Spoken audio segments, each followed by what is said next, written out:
Bom, pessoal, bom dia novamente. Então, hoje, dia 3 de setembro, a gente está começando mais uma aula da disciplina de projetos elétricos industriais.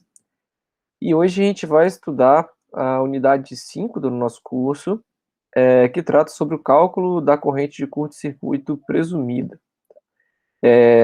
Antes de entrar aqui na nossa aula, eu gostaria só de lembrar aqui, né, que a gente tem esse trabalho, que é uma atividade, né, para ser feita em dupla, que ela deve ser entregue até a sexta-feira que vem, e ela vale 15 pontos, que é aquela atividade sobre correção de fator de potência. Então, só fazendo aí esse lembrete, para quem ainda não começou a fazer, não deixe para a última hora, porque não é difícil, mas dá um certo trabalho fazer o levantamento de todas as cargas, consumos por horário, para depois fazer a correção de fator de potência. Então, comecem logo, quem não começou, né? Porque o prazo termina na sexta-feira que vem, então tem praticamente 7 dias para poder finalizar o trabalho. Bom, só queria fazer esse lembrete, né? Bom, além disso, né, mais um lembrete que na semana passada nós conversamos sobre o trabalho do projeto de iluminação, e aí eu tinha estendido o prazo até hoje para quem não tinha conseguido fazer o projeto de iluminação do estacionamento, ou para quem talvez tinha tentado uma abordagem um pouco diferente, aí não tinha ficado tão legal, que tem até hoje para poder entregar. Quem quiser, né, substituir o trabalho que está lá por um outro trabalho que contempla essa parte de estacionamento também. Bom, então tinha esses dois lembretes para fazer, e agora a gente começa então no nosso assunto aqui, que é sobre o cálculo da corrente de curto-circuito presumida, tá? Essa unidade, ela está separada em 6 tópicos. O que nós vamos estudar hoje são alguns conceitos básicos a respeito do curto-circuito, o que que gera, o que que alimenta os curtos-circuitos, ou seja, as fontes de curto-circuito, os efeitos que o curto-circuito causa, tá? E também os tipos diferentes de curto-circuito que podem acontecer. Tá? Então, hoje nós estudaremos até o tópico 4, e aí na próxima sexta-feira a gente finaliza esse capítulo estudando sobre simetria e sobre correntes de curto-circuito presumidas, que é o cálculo da corrente de curto-circuito baseado em tudo que nós vamos ver até lá. Faço um exemplo, tá, no final do tópico 6 aqui, para ficar bem claro como é que funciona o cálculo. E aí, na outra semana, né, ou seja, sem ser sexta que vem para outra semana, a gente vai ter o último trabalho do, do nosso semestre, que é exatamente para fazer, é uma lista, na verdade, né, para fazer o cálculo da corrente de curto-circuito presumido. Bom, então vamos começar aqui, agora sim, né, começando pelos conceitos. Ah, Então, o que que seria, né, uma corrente, o curto-circuito, né? Uma corrente de curto-circuito, né? A corrente de curto-circuito, a definição dela é uma sobrecorrente que vai ser originada por conta de uma ligação acidental ou, né, em algumas vezes até mesmo intencional, entre dois pontos que tenham potenciais elétricos diferentes de um sistema, né, ou de um equipamento, por exemplo, através de uma impedância muito baixa, ou seja, ligar um fio direto ao outro, um fio diretamente ao terra, né? Então, tudo isso é um curto-circuito, porque a gente faz esse fechamento do circuito e a gente tem uma impedância muito baixa, uma resistência. A resistência do fio, ela é muito pequenininha, né? Então, a gente vai ter essa sobrecorrente, uma corrente muito elevada circulando no momento dessa ligação. E aí o cálculo dessa corrente de curto-circuito, né, ela vai ser muito importante, né? Num projeto residencial de pequeno porte, a corrente de curto-circuito ela não é tão impactante, porque como as impedâncias que a gente tem lá, por causa da bitola dos fios, do transformador que a gente usa na rua, e todo o resto, ela, ela vai ser uma corrente relativamente pequena, e aí praticamente qualquer disjuntor que nós instalarmos lá na nossa instalação, ele vai fazer a proteção contra esse curto-circuito, né? Então, ele não é um problema muito grave nas instalações de baixa tensão residencial. Entretanto, nas instalações industriais, ele passa a ser mais importante, porque nós temos dispositivos de potência muito elevada, o que nos leva a dimensionamento de circuitos de bitola muito grande, né, com barramentos de dimensões grandes, e aí, quando a gente aumenta a área da seção circular dos fios, por exemplo, a gente reduz, consideravelmente a resistência do fio, e aí, se a gente tem uma mesma tensão aplicada, se a resistência diminui, a corrente aumenta, né, primeira lei de Ohm. E aí, então, nos projetos industriais, a gente sempre tem que fazer esse cálculo da corrente de curto-circuito, para poder projetar a proteção, ou seja, os disjuntores, por exemplo, os relés de proteção, de maneira que eles consigam fazer a proteção adequada dos equipamentos e da nossa rede.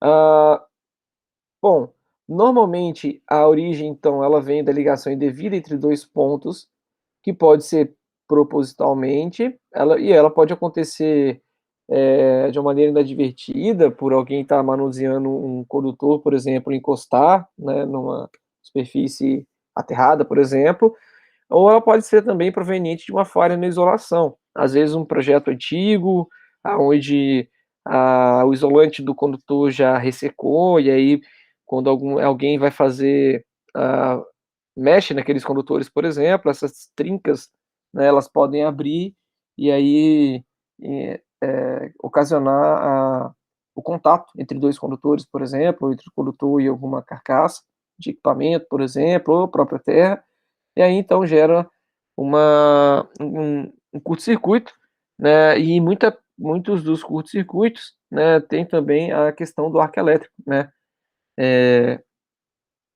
que acontece, né, durante o curto-circuito, e ele vai ser ele pode ser, né, um causador de incêndio, né, então é algo muito perigoso, né, um curto-circuito numa rede, principalmente se ela não está devidamente protegida, é algo muito perigoso para a instalação elétrica.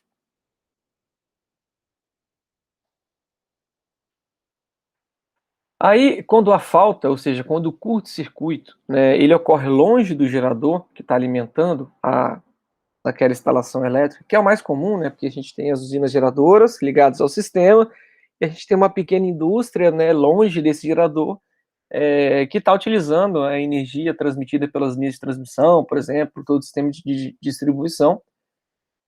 Então, esse é o caso mais comum. Então, quando ocorre esse tipo de falta, e aí nesse tipo de falta, quando o curto-circuito ele acontece enquanto o seno, a função seno, né, da nossa rede alternada, ela está passando no valor zero, a gente vai ter um componente de corrente contínua, né, que é porque acontece esse deslocamento do nosso seno, né? Então, quando ele passa a ter mais parte positiva do que negativa, a média do sinal seno não é mais zero, o que nos leva a uma corrente contínua, que é esse componente que está nesse tracejado aqui do meio, tá? E aí, nesse pedaço aqui, né, do início do curto, ou seja, quando o seno está em zero, aconteceu um curto-circuito, né, ele tem esse deslocamento, a gente chama esse componente médio de componente contínuo, e a gente chama essa fase do curto-circuito aqui, que tem essa duração de tempo C aqui, CT, né, de componente assimétrico. A parte positiva é diferente da parte negativa. E aí, após um certo tempo, né, que vai depender de alguns fatores que nós vamos ver, ele se torna um curto-circuito simétrico, né, ele fica apenas com a chamada componente simétrica. Essa parte contínua ela vai para zero, né. Se o curto-circuito acontecer quando o seno, né, a tensão estiver no máximo, o curto-circuito ele vai ser sempre totalmente simétrico, ele não vai ter essa componente de corrente contínua. Então, né, qualquer valor entre o zero e o máximo, a gente vai ter sempre um valor de componente contínuo aqui, que pode durar mais, pode durar menos, dependendo do ponto da nossa fonte de tensão, né, do ponto onde ela estava quando ocorreu o curto, ou a falta, e também vai depender do tempo de duração das características da nossa rede, tá? Ah, aqui tem alguns fatores, alguns os nomes importantes, né, que o primeiro deles aqui que a gente vai calcular é o ICS, que é a corrente eficaz de curto-circuito permanente, tá? Essa corrente aqui, depois que ela se torna simétrica, ela permanece na nossa rede até que ela seja interrompida por um dispositivo de proteção. A gente vai ter o ICIM, que é uma corrente de impulso de curto-circuito simétrico, né, que é o valor de corrente de curto em um instante de tempo. E a gente vai ter o SCC, que é a potência correspondente à corrente eficaz de curto-circuito, né, que é a multiplicação do ICS pela tensão de fase, né, considerando o raiz de 3, se você tiver um curto-circuito trifásico. Tá? A gente vai ver como é que a gente usa esses termos ali na frente. Então, a componente alternada. Então, aqui, né, a gente pode dividir, então, em uma componente alternada e uma componente contínua no nosso curto-circuito.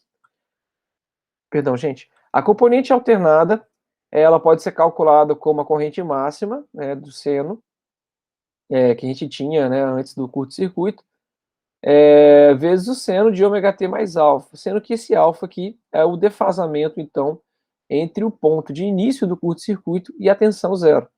Tá? Né, a gente tem a componente contínua calculada como a corrente máxima vezes o seno de alfa, que é o defasamento, então, entre o ponto de início do curto e a tensão zero, né? Ou seja, se você tem um defasamento de 90 graus, quanto que vale o seno de 90? Quem está acompanhando aí? 1, né? É quando a gente vai ter o máximo aqui da componente DC. E quanto que vale o seno de zero? Zero, né? Então, quando essa defasagem aqui é zero, né, isso implica em dizer que não existe componente de corrente contínua, tá? E ela é multiplicada por uma exponencial, né, que é esse número natural aqui, elevado a menos R sobre X, onde R é a resistência equivalente da nossa instalação elétrica e o X é a reatância, tá? Ou resistência característica e reatância característica da nossa instalação. Ou seja, com o passar do tempo, né, como é que a gente tem uma exponencial negativa, né, com o passar do tempo, esse valor vai diminuindo. Né? Então, quem é que vai determinar o tempo? Deixa eu voltar aqui no slide. Quem é que vai determinar. Opa, peraí. Quem é que vai determinar o tempo que essa componente contínua demora para chegar a zero? É exatamente esse R sobre X. Né? E aí, quanto maior for o X, né, quanto mais reatância indutiva nós tivermos da nossa instalação, mais energia nós vamos ter armazenado nesses indutores, menor vai ser o expoente dessa exponencial, né, porque está no denominador do expoente aqui, ou seja, mais demorado vai ser para extinguir a fase de corrente contínua. Então, maior vai ser o tempo da componente assimétrica. Tá? Quanto menor o x, né, maior vai ser esse exponencial aqui. Eu estou comparando o x com R, né? Quanto menor o x em relação ao R, maior vai ser essa exponencial aqui.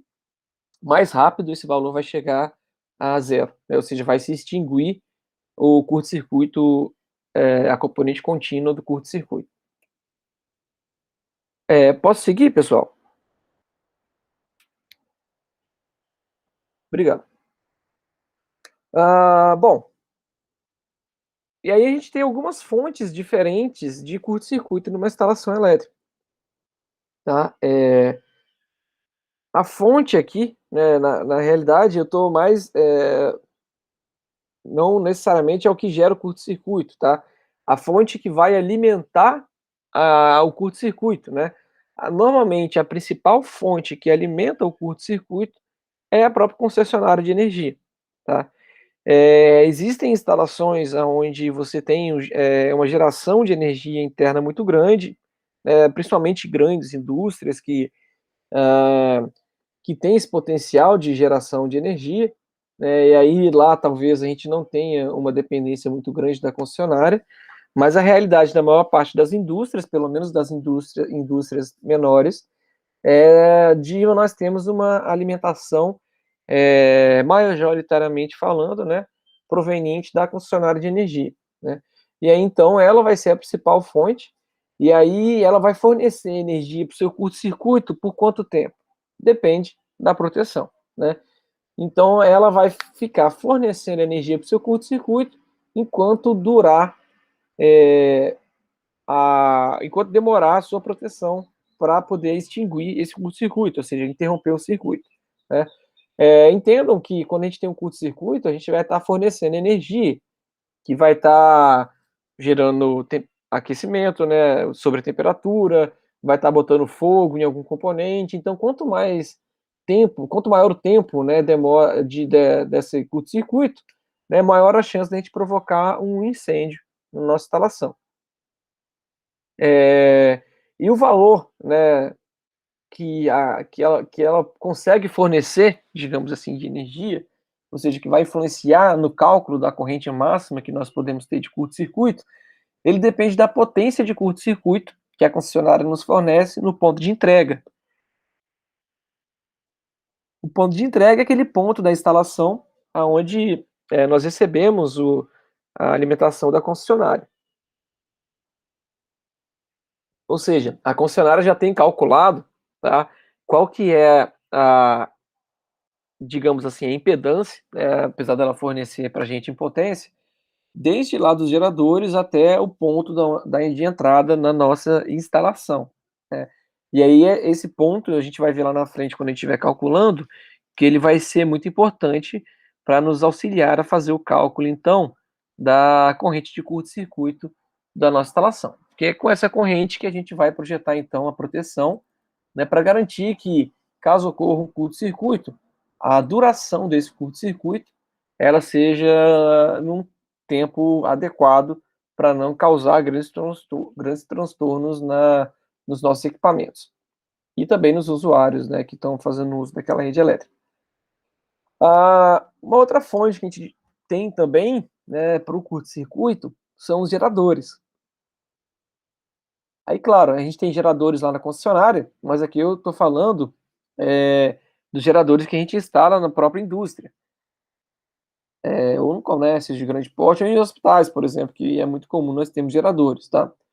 E aí, quando acontece um curto-circuito, onde você tem parte da sua energia fornecida pela concessionária e parte da sua energia fornecida por esses geradores, eles vão ter uma contribuição, e essa contribuição ela vai ser proporcional ao seu porte, né? Quanto maior o seu gerador, claro, maior vai ser a contribuição.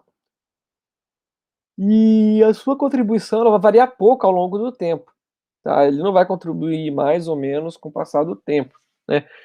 Principalmente porque ele normalmente vai ser bem menor, tá? A potência dele de curto-circuito vai ser bem menor do que a da concessionária.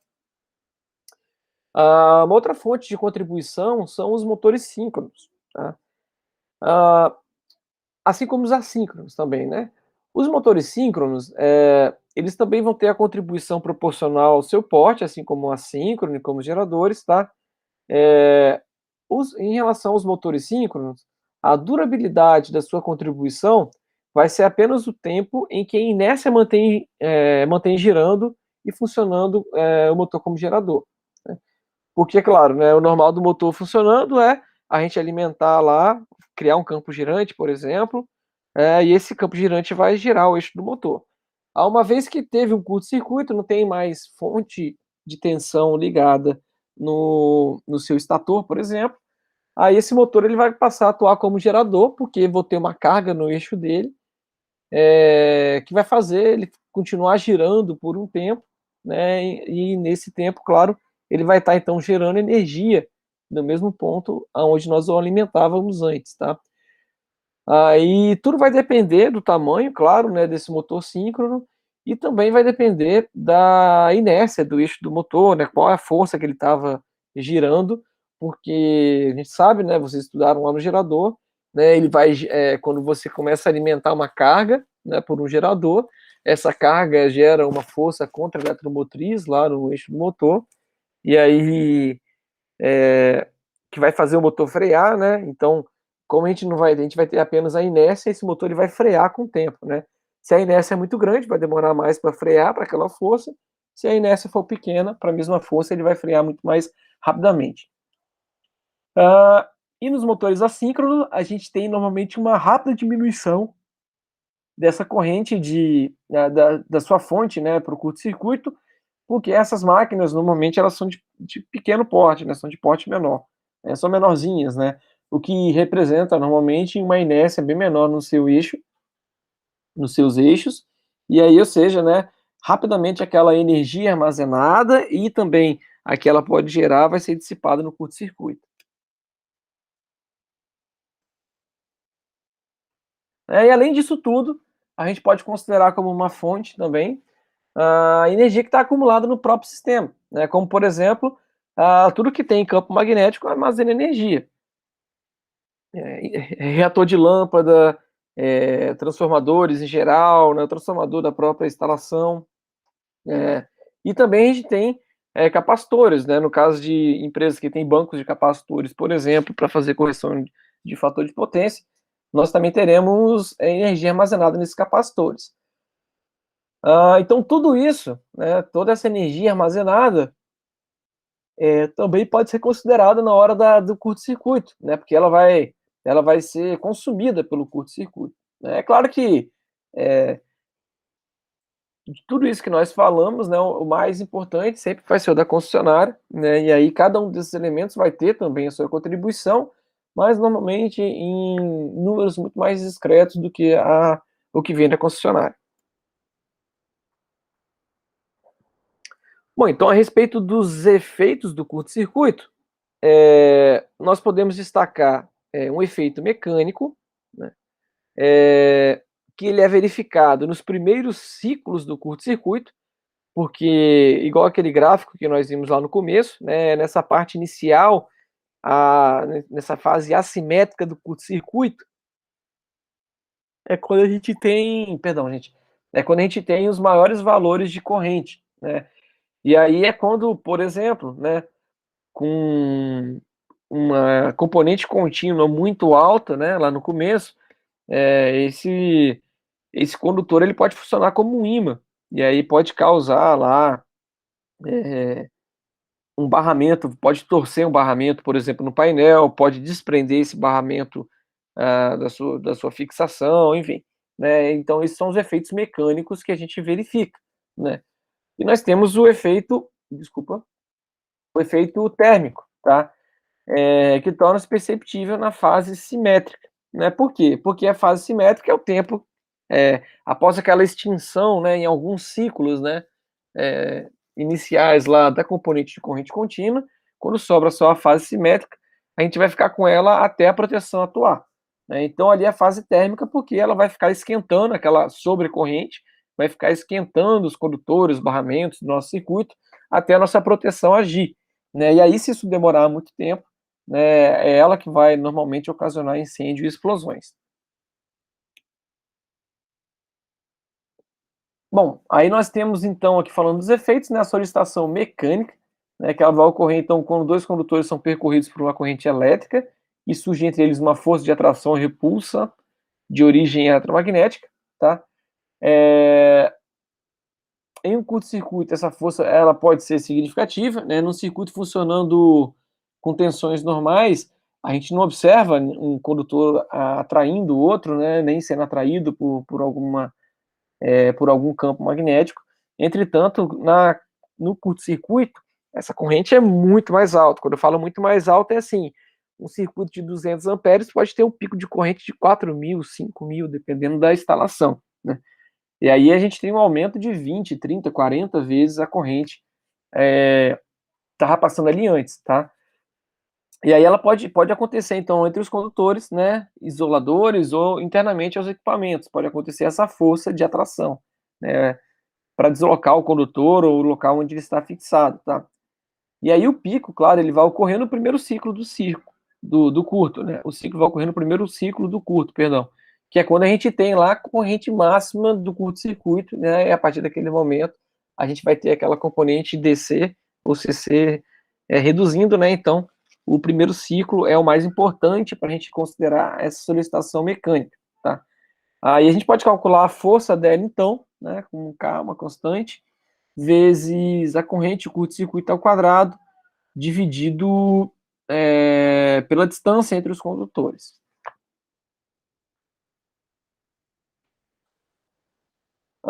Em relação à solicitação térmica, né, ela vai ser causada pelo efeito Joule, que vai aparecer devido à elevada corrente de curto-circuito, né? ou seja, ela vai esquentar, né, o efeito Joule é que ela vai esquentar e vai dissipar calor, vai produzir calor, tá? Aí nos equipamentos ele vai ter efeito no isolante dos condutores, quando a gente esquenta o condutor acima da temperatura máxima, a gente tem lá, se é um PVC, um EPR, a gente tem situações máximas de temperatura para funcionamento dos condutores. A partir daquela temperatura a gente começa a derreter o isolante, né? E a gente vai ter também efeito de fusão de contato elétrico. Por exemplo, você tinha lá um contato no parafuso de um disjuntor ou de um equipamento, ou propriamente no barramento, né? Quando essa corrente que passa ali, ela aumenta muito o seu valor, é como se estivesse fazendo uma solda, a gente derrete, né, o terminal, por exemplo, parafuso, né, o que está sendo conectado lá, e aí ele solda mesmo, né, ele se funde no contato, que depois você não consegue nem retirar dali, né, você vai ter que vai ter que cortar, vai ter que substituir o equipamento. O aquecimento, ele depende do nível e o tempo de duração do curto-circuito, né, quanto maior a corrente, né, para o mesmo circuito, mais ela vai dissipar calor, e quanto mais tempo ela fique ali acontecendo, né, também maior ela vai acumulando a dissipação de calor, mais quente vai ficando o ambiente, ou, né, o condutor, ou o equipamento. A atuação da proteção, então, ela vai impedir, né, que esse efeito seja danoso, ou seja, a proteção ela vai, né, atuar para garantir que ele não vai ficar esquentando aquele condutor lá por muito tempo, ou por tempo suficiente para estragar os equipamentos ou colocar em risco a segurança na instalação. Então, lá na NBR 5410, nós temos a integral, ela destaca lá a integral de Joule, tá? A integral é uma coisa que a gente não estuda bom, pelo menos na minha época eu não estudava na matemática do ensino médio, é uma disciplina de cálculo, tá? Que é basicamente uma ferramenta matemática que calcula, nesse caso aqui principalmente, a área da função, né? E aí essa área aqui para a gente ela vai estar relacionada com energia, tá?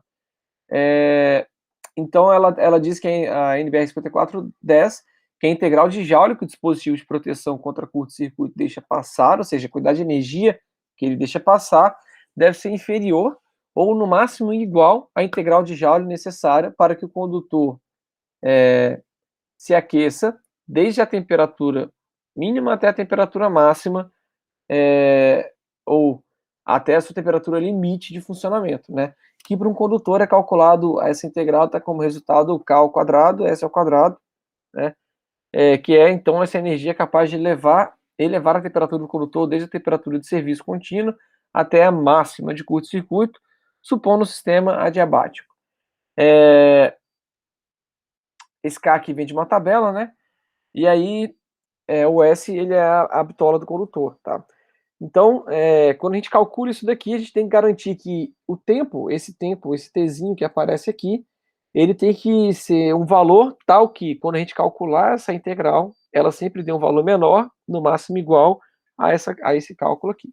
Isso vai garantir que o meu curto-circuito, pelos condutores, né, a gente não vai ter, o condutor ele não vai derreter, ele não vai sofrer uma alteração muito grave pela sua proteção ter atuado em tempo suficiente. Para os curtos-circuitos simétricos de qualquer duração, e para curtos-circuitos assimétricos, que é aquele que começa lá com um contínuo e vai diminuindo, né, que tem a duração de 100 milissegundos até 5 segundos, a gente pode simplificar aquela equação anterior, né, e dizer que esse K ao quadrado, S ao quadrado, ele deve ser menor que a corrente de curto-circuito ao quadrado vezes o tempo de duração, né. E a gente consegue pegar aqui na tabela qual que é, então, a temperatura limite de curto-circuito para os condutores, né? Então a gente consegue pegar aqui, ó, o PVC, por exemplo, que é o condutor mais barato, né, o que a gente usa normalmente em instalações elétricas residenciais, o PVC, né, a sigla de policloreto de polivinila, ele tem uma temperatura limite no curto-circuito de 160 graus, tá?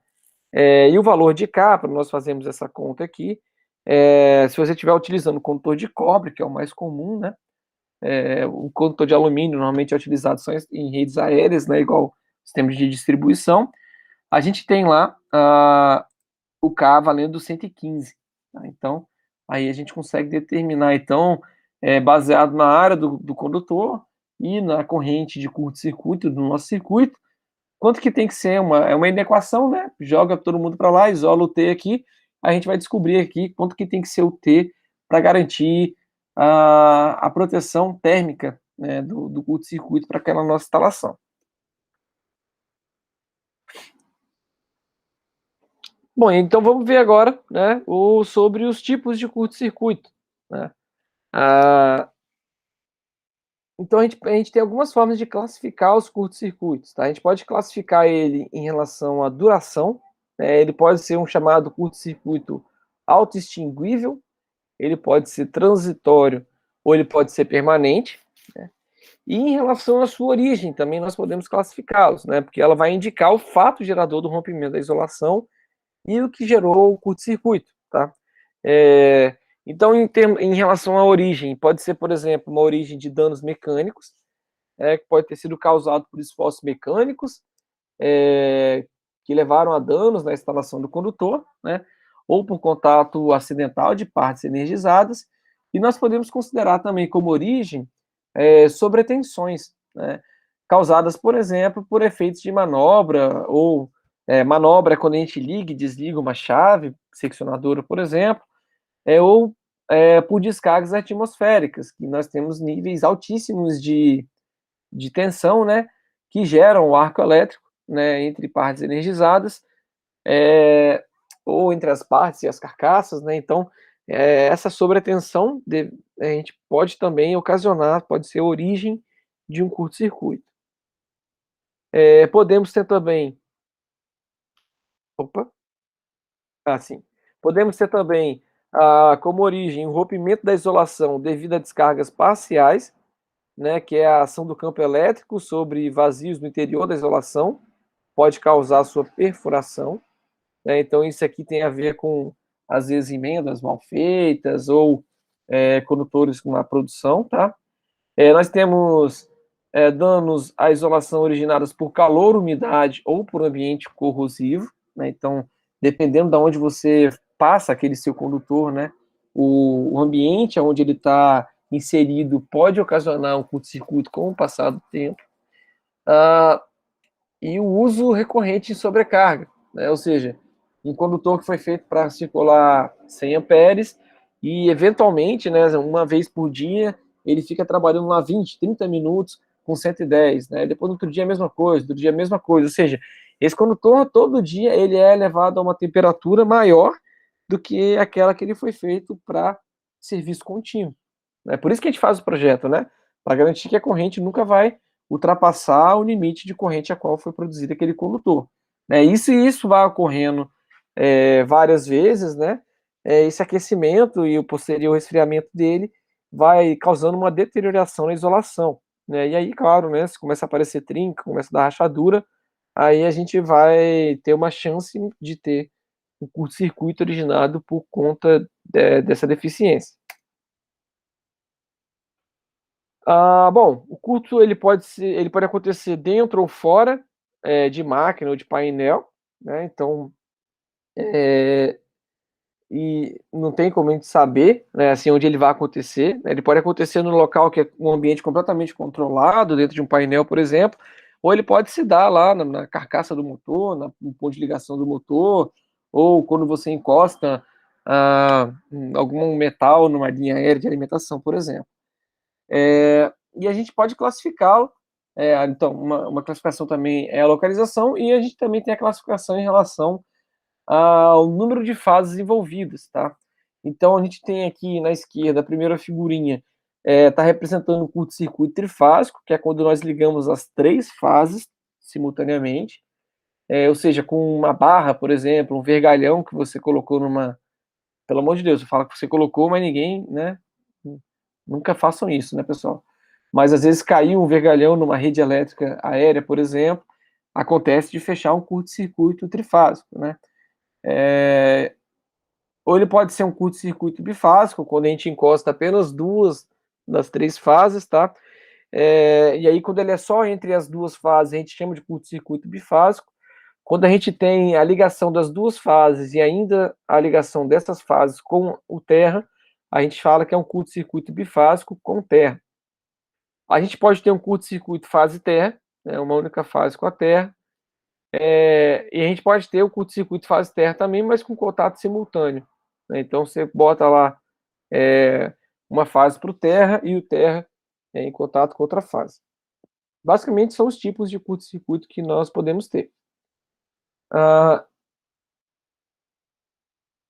E aí, né, baseado nesse monte de figurinha aqui, a gente pode então fazer uma divisão, né, da seguinte forma, né, em relação ao número de fases, a gente vai chamar de um curto-circuito fase terra, né, quando tem contato da fase com terra, e esse cara vai ser para a gente o mais comum, tá?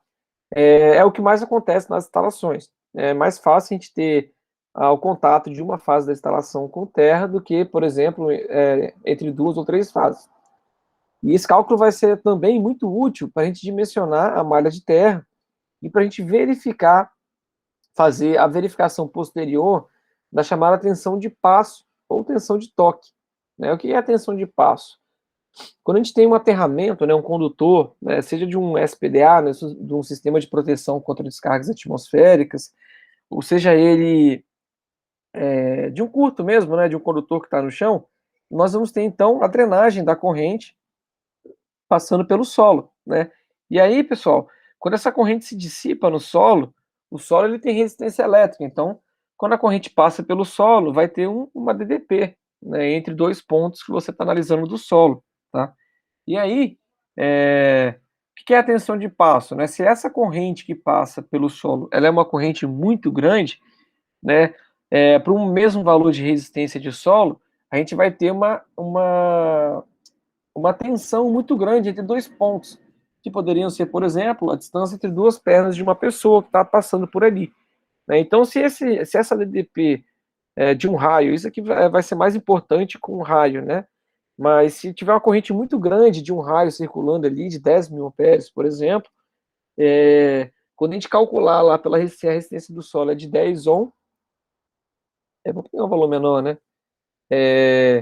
Mas a gente sabe que a tensão ela é calculada a resistência vezes a corrente.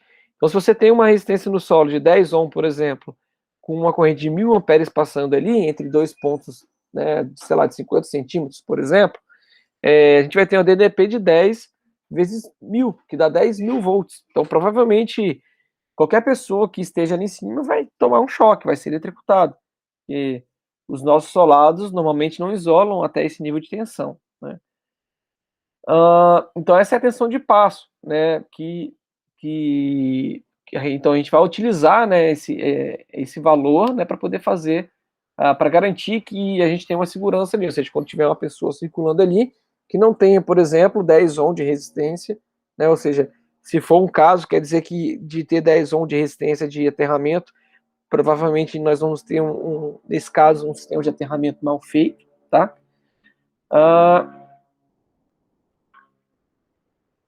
sim, e para a gente determinar a tensão de toque também, porque se a gente consegue, se a gente tem uma superfície energizada, uma fase, por exemplo, e a gente consegue saber a resistência de solo, a gente estima uma resistência para a pessoa, por exemplo, a gente consegue calcular qual que é a tensão a qual essa pessoa vai ficar submetida no instante do choque, né? Então isso vai nos dizer também se o nosso sistema está bem projetado ou não projetado, né? E se para poder saber se qual que é o risco que um operador de uma máquina, por exemplo, vai ter se ele estiver operando a máquina e em algum momento que acontecer uma fuga de um condutor da máquina para a carcaça da própria máquina.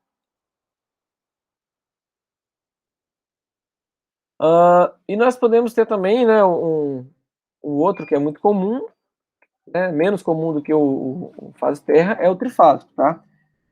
O trifásico ele é onde nós temos o maior valor de corrente de curto-circuito, tá? E é por isso que é ele que nós vamos utilizar para fazer o dimensionamento dos nossos sistemas de proteção, né? Porque ele é o maior, né? Então a gente tem que estar pronto para acontecer o pior curto-circuito possível. Então é ele que nós vamos utilizar, projetar os dispositivos de manobra e proteção, que nós vamos utilizar para projetar os barramentos e condutores, consultando lá nos fabricantes o que cada equipamento daquele suporta e por quanto tempo que ele suporta aquelas correntes de curto-circuito trifásico, né? E também no caso de você fazer as verificações de solicitações térmicas e dinâmicas, né? E é a corrente desse curto que nós vamos analisar.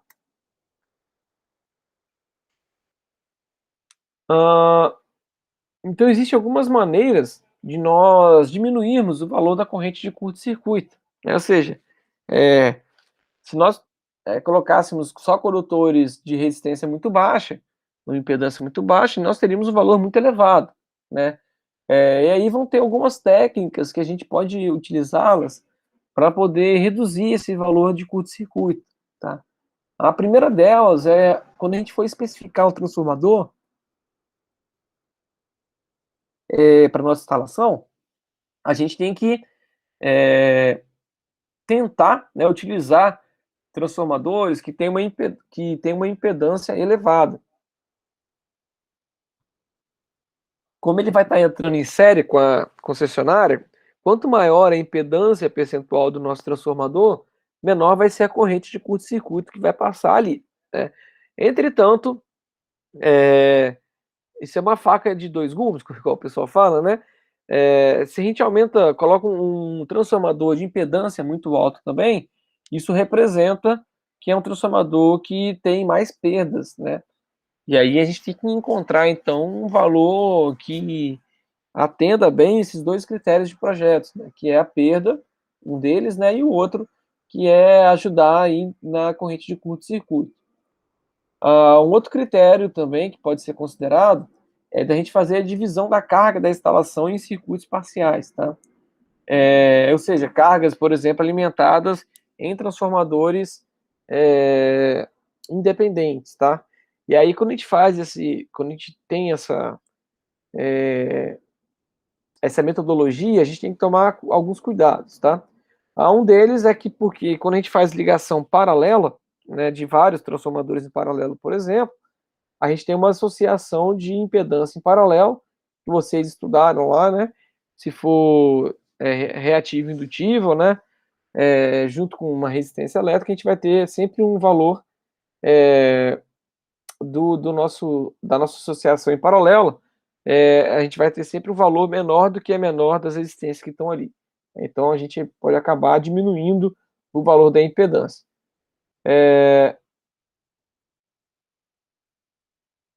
E quando a gente faz também, né, a gente tem a vantagem da falha em um trafo, um alimentador, desligar só aquela carga que está ligada nele.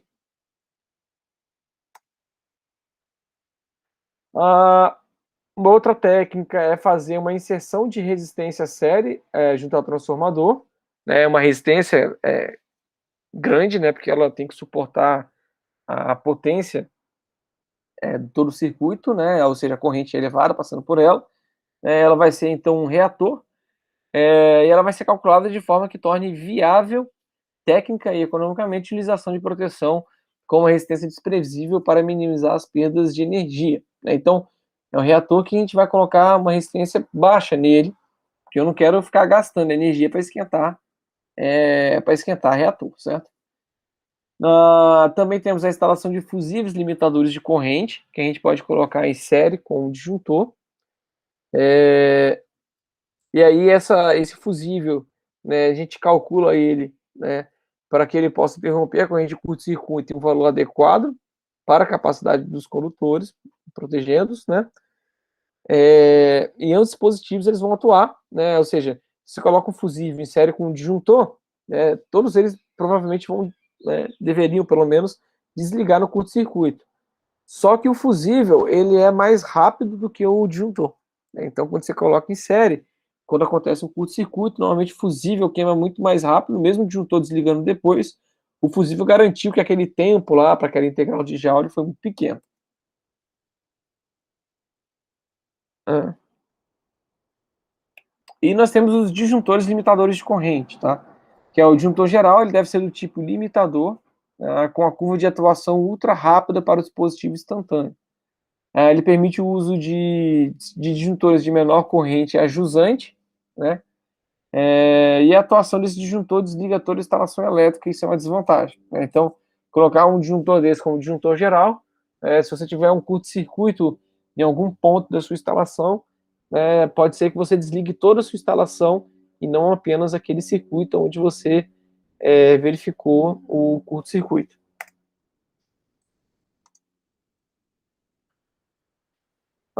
Perguntas, pessoal, até aqui?